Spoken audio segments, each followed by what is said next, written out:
having her there motionless, silent, so stripped and exposed, so thoroughly gloved in a black car going God knows where. He hasn't told her what to do or what not to do, but she's afraid either to cross her legs or press them together. She sits with gloved hands braced on either side of her seat.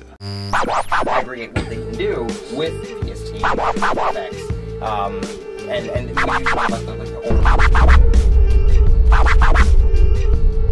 Greetings and welcome back to my channel. I have to speak with you about something, and it is very, very important. But before I do, I want to say thank you to everyone who's subscribed to my channel, everyone who has commented, everyone who has told me how much they like my videos. It means a lot, so I really appreciate it. Okay, so I'm gonna get right into it because I'm excited. I'm very, very excited. You will be excited too in a minute. These are my books over there, back there.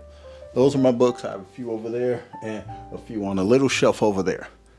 These books I just bought from a dead man. There is a story, and it's a short story, so you're not going to want to scroll away from this video. If you're interested in books, you're not going to want to scroll away from this story. So I woke up and Facebook Marketplace just like contacted me, like there's a new listing. And I was like, man, and just as I was fixing my mind to start complaining about social media jumping into your business, into your private life, the listing is for books. I was like, okay, let me check this out, right? So scroll, read, and this person, I'm not gonna use real names in this story. This person is selling 4 boxes of books. Had a few of the books on the picture, and there are 200 something more where that came from. It's like 200 something. You know, if you love books, the idea of picking up over 200 books is just like very, very exciting. I meet the guy. He's a very, very old guy. I said, these look like they're really going to be great books. And he was like, well, they're not mine. They're my brother's. You know, he passed away. They're my brother's. And his partner decided, why not sell them rather than have them sit and pay storage, $130 to store them. So I was like, oh, wow, that's smart, you know? So guy sold them to me for 40 bucks. On my drive home, I'm so excited. I'm just like, yeah, man, you know, I can't wait to see what's in them. I took them out of the boxes. I saged them. I don't know this man's name, and I went back on Facebook to try to find the woman this daughter who listed it for the man. She had just removed the listing, and I was like, well, I'm not even gonna dig for it because I don't want to ask them a bunch of personal questions. That's a collection. So to curate 269 books upon your death, and they don't just end up in somebody's basement until it's time to throw things out. They end up in the hands of another book lover. So with that, I decided I was going to, in my own way, just honor the receiving such an amazing gift, and perhaps even get an idea of who this gentleman was just based on what he read. At least I can determine what his interests were. It was a white guy. I know that. There was another clue. If you called it, it said his partner, and I was like, huh, partner. So that tells me perhaps something about him. But so I decided I'm going to do a series of videos. Let me know what you think of this idea. I'm going to do a series of videos, starting with this one, on the Dead Man's Library. So that's what this is, the Dead Man's Library Collection. That's what it is. This is video 1 of the Dead Man's Library Collection. Episode 1 of the Dead Man's Library Collection. Y'all like that? You like that idea? This is the first pile of books in the Dead Man's Library Collection. So let's see. And this was ridiculous. This is the very first book. Fyodor Dostoevsky, The Idiot. Amazing, huh? Okay. So the chief idea of the novel is to portray the positively good man. There is nothing in the world more difficult to do, and especially now, all writers who have tried to portray the positively good man have always failed. The good man is an ideal, but this ideal, both ours and that of civilized Europe, is still far from having been worked out. There is only one positively good man in the world, Christ. How to Learn Astrology by Mark Edmund Jones. This wonderfully simple book has long remained the best-selling introductory text in astrology. Its method was revolutionary at the time in its first publication in 1941, but its contents is the standard astrology used by the vast majority of astrologers and their groups in America and Europe. There is an easy way to learn astrology, and it is based on well-tested educational principles. Look at the back. That's odd. That's like a confused. He looks confused. I don't know. What is your horoscope? What are the houses? What are the planets? What are the signs? What are the meaning of the cross? The meaning of the triangle? See, that's interesting because what it reminds me of is the ISIS paper, Keys to the Colors. Dr. Francis Cress Welsing, who wrote a really good book about signs and instrumentation and how it was tied to white supremacy. You don't know what you're going to get. It's amazing. All of these books, it's just amazing. This one is torn. It says Shakespeare's Planet by Clifford D. Simak. Never heard of it. First time in paperback. As soon as I open it, it has a date of October 25th. 1977. The copyright says 1976. So whoever bought this book would put anything in the front, but why put anything? I think if you put something like this in the front cover, it's only for a couple of reasons. I wonder if it's telling me when this book was purchased. Maybe this person was the first owner and he put the date on there. I don't know. The copyright is 1976 and this date is 1977, October 25th. Probably the day that he bought the book, I would think. But let's read. The most terrifying hour in all time. Horton wasn't a coward. He could bear the crushing loneliness of being marooned on a hostile planet light years from home. He managed to survive among alien outcasts that include a low-budget robot, a royal cannibal, and a beautiful missionary sporting a tattooed breast. He was even prepared to die for his new tribe if necessary. But no one could withstand the nightmare horror called the God Hour. Copy of Shakespeare's Hamlet. Let's see how old this book is. I mean, it's yellow. The pages are... Ooh, man, that smells like a book. 1966, first printing, 1965. The Tragedy of Hamlet. Okay, another book that's very, very old. These books, man. These books, old. These books, guys. Ooh, this smells like it's been in somebody's damn dusty basement for too long. I'm not doing that anymore. Because his poetry lives with particular aliveness because it expresses living people.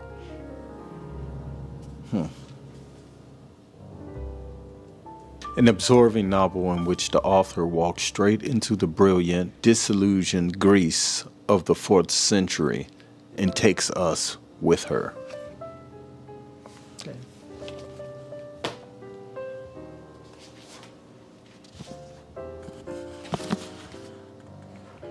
The Philosophy of Friedrich Nietzsche. I'm just going to open it up to a page. And above all, one thing of the nature, both of the best and the worst, the grand style and morality, the fearlessness and majesty of infinite demands, of infinite significations, the whole romanticism and sublimity of moral questionableness, and consequently just the most attractive, ensearing, and exquisite element in those iridescences and allurements to life, in the after sheen of which the sky of our European culture, its evening sky, now glows, perhaps glows out. For this, we artists among the spectators and philosophers are grateful to the Jews. Khalil Gibran, the prophet. It is not a garment I cast off this day, but a skin that I tear with my own hands. Nor is it a thought I leave behind me, but a heart made sweet with hunger and with thirst. Yet I cannot tarry longer. The sea that calls all things unto her calls me, and I must embark. For to stay through the hours burned in the night is to freeze and crystallize and be bound in the mold. Fain would I take with me all that is here, but how shall I? The voice cannot carry the tongue and the lips that gave it wings. Alone must it seek the ether. Tell me I didn't pick up some books. I did the math, and I think it was 18 cents per book. The complete short stories of Mark Twain. T.J. Telerecki? That's what it says on the inside cover, so I'll make note of that in case something else pops up that gives me an idea of who this person was, other than an eclectic reader so far. Okay, this is a collection that was copyrighted in 1957. Looks like it has a bunch of different stories in here. A Curious Dream, a medieval romance, a trial, the trials of Simon Erickson, the story of the old ram, Two Little Tales, a story without an end, a $30,000 bequest. Interesting. Oh, shucks, man. This is old. I mean, literally, it's just old. This is old. A lot of pages in this boy. Oh, over 600 something. Wow. Old copy of this. This is an old copy. Okay, so this is more William Shakespeare. Hamlet by William Shakespeare. Enter Bernardo and Francisco, two sentinels. Who's there? Nay, answer me. Stand and unfold yourself. Long live the king. Bernardo? He. You come most carefully upon your hour. 'Tis now struck 12. Get thee to bed, Francisco. Get thee to bed, sir, friend. Get thee to bed, Francisco. For this relief much thanks. 'Tis bitter cold, and I am sick at heart. Have you had quiet guard? Not a mouse stirring. Well, good night. If you do meet Horatio and Marcellus, the rivals of my watch, bid them make haste. Okay. Hamlet. 2 copies of Hamlet. Oh my goodness gracious. What's going on? The Work of Knowing. This is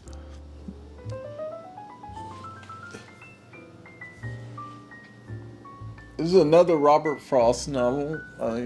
Yeah. It's a collection, another collection of work by Robert Frost.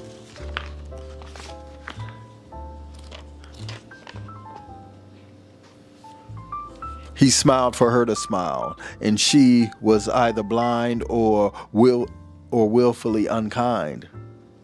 He eyed her for a while. For a woman in a puzzle, he flicked and flung the flower, and another sort of smile caught up like fingertips the corners of his lips and cracked his ragged muzzle.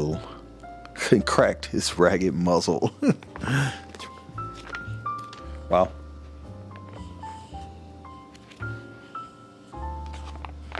So, yeah, so it's just more works of Robert Frost.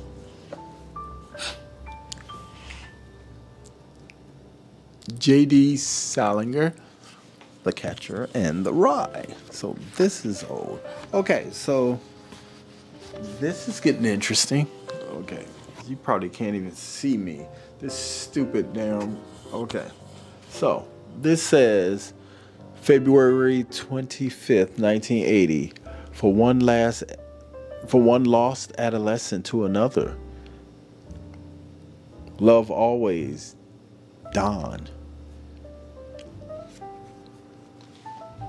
Don. So let's go back to Mark Twain, because it was is that J? That's it. I don't think that is the same. Love always, Don. So that's worth noting. So it reads, from one lost adolescent to another. Happy third anniversary. Love always, Don. Lost adolescent to another. In 1980.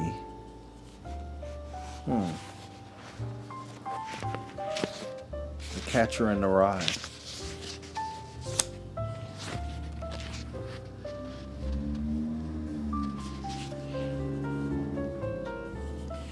If you really want to hear about it, the first thing you'll probably want to know is where I was born and what my lousy childhood was like, and how my parents were occupied and all before they had me, and how my parents were occupied and all before they had me, and all that David Copperfield kind of crap. But I don't feel like going into it.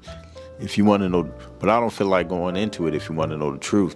In the first place, that stuff bores me. And in the second place, my parents will have about 2 hemorrhages apiece if I told anything pretty personal about them. They're quite touchy about anything like that, especially my father. They're all nice and all. I'm not saying that. But they're also touchy as hell. Besides, I'm not going to tell you the whole goddamn autobiography or anything. I'll just tell you about this madman stuff that happened to me. Catcher in the Rye. If you really want to hear about it, the first thing you probably want to know is where I was born and what my lousy childhood was like, and how my parents were occupied and all before they had me, and all that David Copperfield kind of crap. But I don't feel like going into it. If you want to know the truth, in the first place, that stuff bores me. And in the second place, my parents will have about 2 hemorrhages apiece if I told them anything pretty personal. About them. They're quite touchy about anything like that, especially my father. They're nice and all. I'm not saying that. But they're also touchy as hell. Besides, I'm not going to tell you my whole goddamn autobiography or anything. I'll just tell you about this madman stuff that happened to me around last Christmas, just before I got pretty run down and had to come out here to take it easy. Okay. All right. The story of O. Somebody had to help me with that because I have no idea what that said.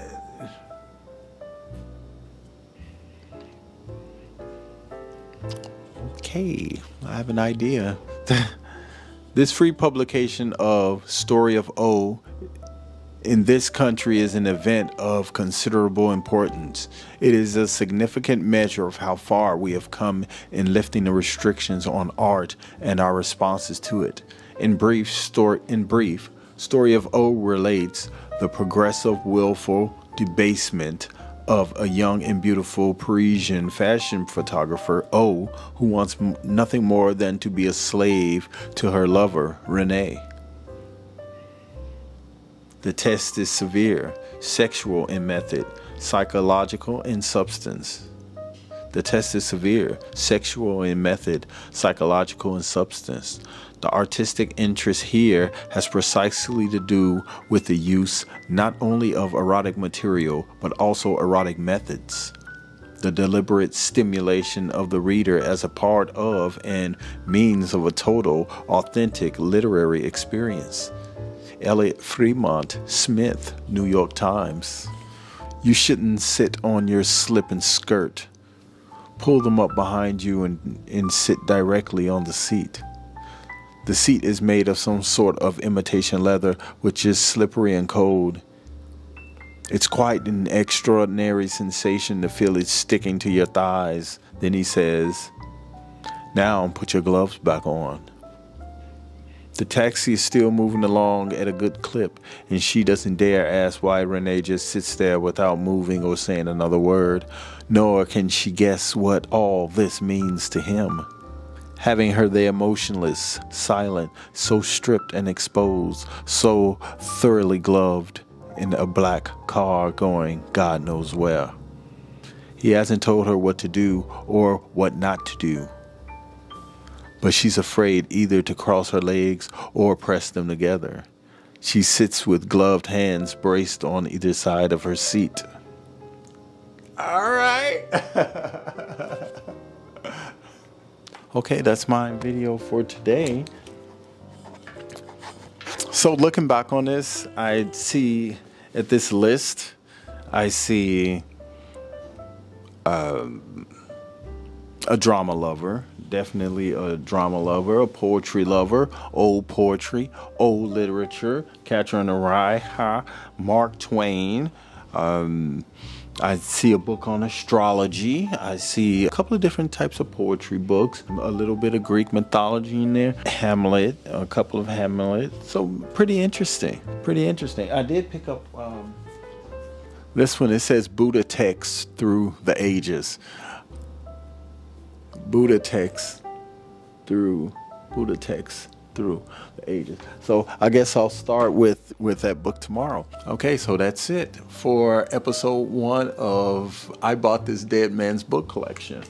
So I'll see you in the next video. Peace. Create what they can do with PST effects. And we talk about the old